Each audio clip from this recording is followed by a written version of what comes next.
Voting for mayoral candidates Katie Wilson and incumbent Mayor Bruce Harrell went late into the evening. Both candidates trying to drum up support from those last-minute voters before Tuesday's deadline.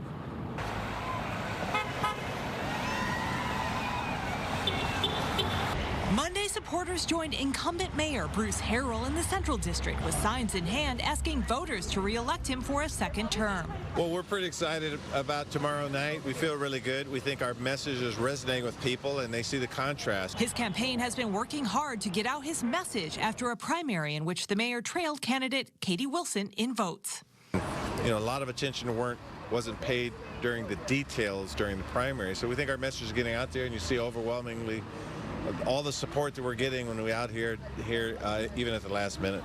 Harrell said tonight he's focused on messaging about what sets him apart from Wilson.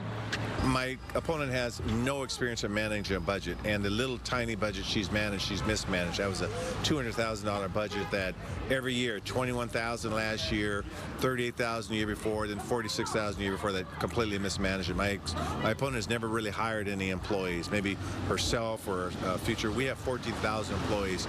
My opponent has no experience fighting for someone like Trump. She prides herself as being an advocate.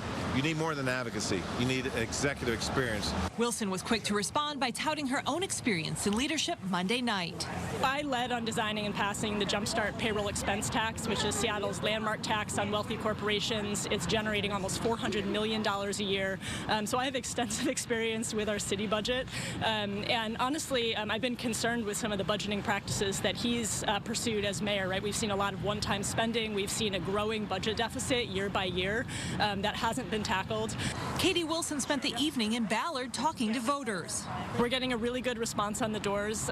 You know, tonight I talked to homeowners, I talked to renters, I talked to young people, I talked to older people, and yeah, I mean, it's great to talk to someone who maybe like didn't remember that tomorrow was election day and give them that nudge that's going to mean that their vote gets counted.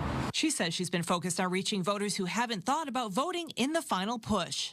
I think it's really turnout, right? I think the polls have been clear that if people vote, and especially if younger people vote, that's really going to mean the difference. And so that's really why we're out here knocking on doors. Both candidates will be hosting watch parties in Seattle tomorrow, and Fox 13 will be there when those votes come in. Reporting from Ballard, Jennifer Dowling, Fox 13 News.